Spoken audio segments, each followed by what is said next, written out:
welcome to this episode in the Associate Member Series of the Canso CEO Conversations.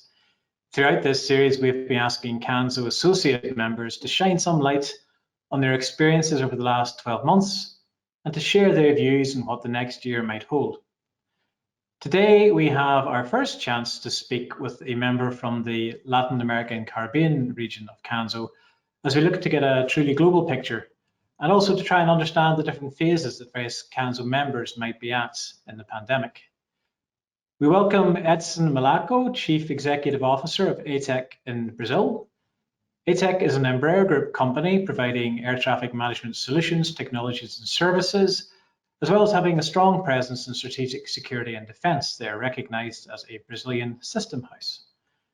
We'll be putting our familiar 5 questions to Edson to get a perspective on where he and other members from the LAC region might be today. Welcome, Edson.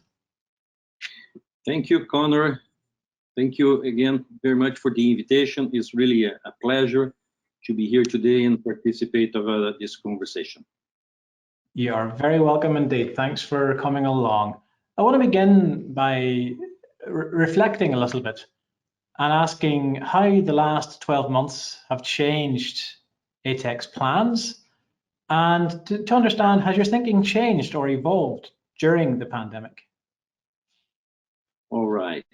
As you mentioned, ATECH is an ATM system provider company. We develop ATM solutions mainly for the Brazilian NASP, the SEA, and also for some other countries in Latin America, Africa, and also Asia. The last 6 or also 12 months, let's say, have been very, very challenging for us. And during this period, our first priority, of course, has been the health and integrity of our own employees due to the COVID pandemic. But in addition to that, how to maintain our operation, keeping delivering our solutions, and also supporting our customers. So I can say that we have managed that so far very successfully. For that, the main changes experienced since the beginning of the pandemic are related to how we adapt our work to this new social detachment scenario. So ATECH already was using to practice some good level of remote and home office activities even before the pandemic scenario, but it was very challenging, this leap and an important adaptation to have our staff working almost 100% in home office and continuing the operations. This was, let's say, only possible due to some previous investments we have made in our technological infrastructure, both internally and also with our customers. So it's important also to emphasize that this quick change was also possible to a very close partnership we have with our customers, mainly the SEA here in Brazil, the NSP in Brazil, and some others like DINAC in Paraguay, AAI in India, for example, that already had granted some ATECH remote access for maintenance even before the pandemic. So it was very challenging, and as I said, I'm very happy to say that we have managed that quite well so far. Yeah, I think almost every Canso member will recognize the word challenge in amongst that. And I mean, when we look at the last 6-12 months, what do you think they've taught the industry? And some of those things they'll have taught the industry for the better, and some of it, as you say, will be challenges. What have we learned? Well, I think we learned a lot.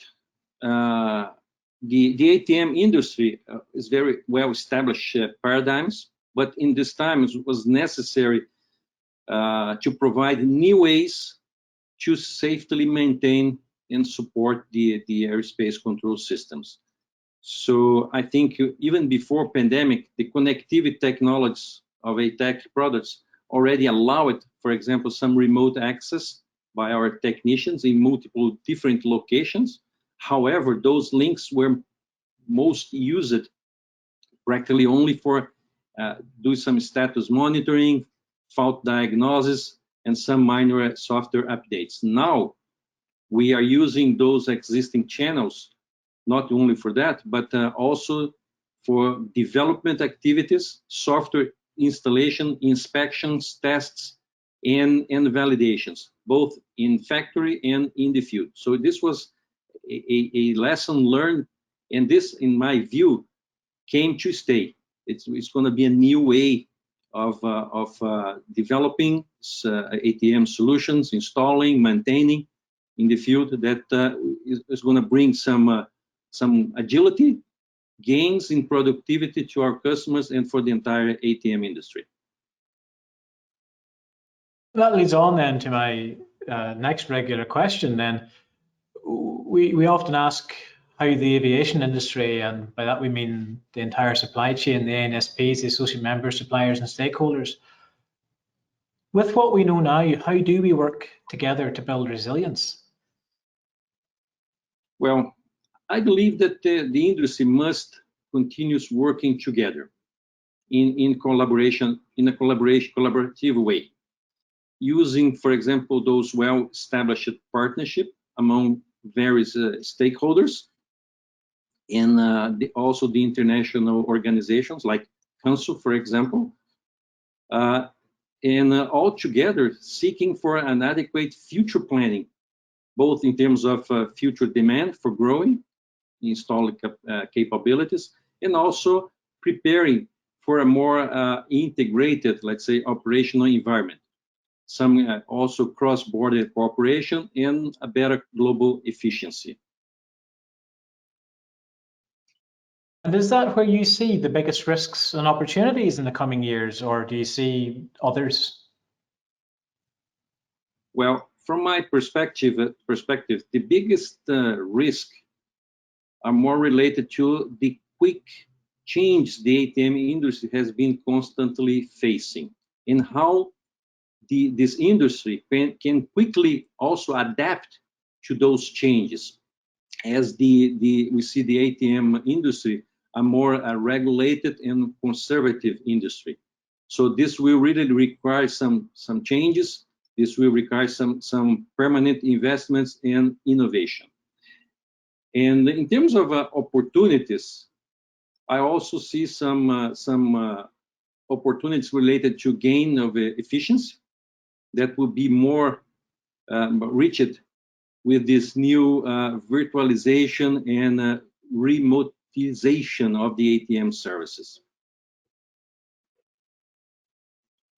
Thanks. And finally, we've been asking all our speakers to tell us what 3 words they would use to describe the ATM community and to explain a little bit why they chose those 3 words.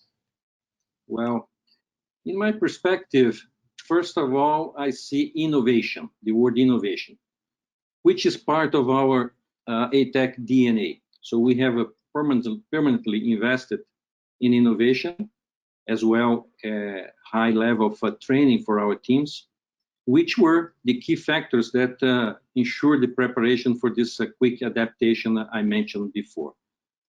In addition, I think innovation, both in the technical and also in the operational side, will allow us to provide, for example, new options for remote operations of ATM systems, such as remote airdrome information services, or AFIS,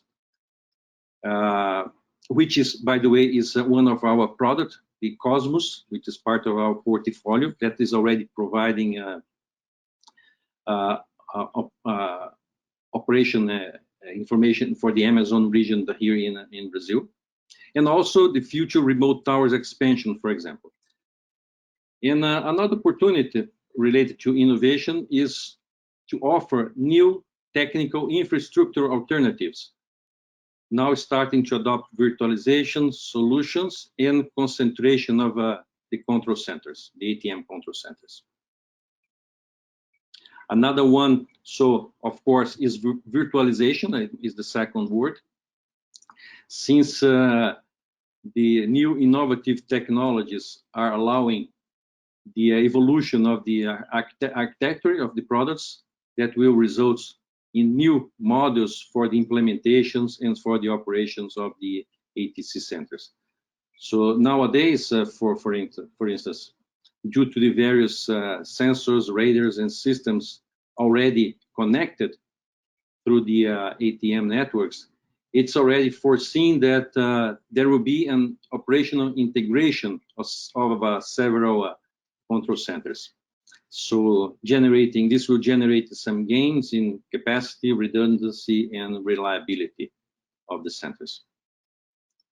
And the third one is the word I see is optimization or operational efficiency, which I believe it's a consequence of the other two previous points, where I foresee the acceleration of some NASPs in the adoption of more and more remote operations. So in addition to the technical and infrastructure gains mentioned, the acceleration of these new virtualization and remote operation models will also allow our customers to optimize the operation, reducing geographic distributions, and also improve efficiency, reducing investments and operating costs for the NSAPs. So those are the three. We have innovation, virtualization, and optimization. It rolls off the tongue. Edson, thank you very much for your thoughts and for your time. And thank you for speaking to us. And I hope you and indeed everyone in Brazil can look forward to a better year in 2021. Thank you. Thank you very much.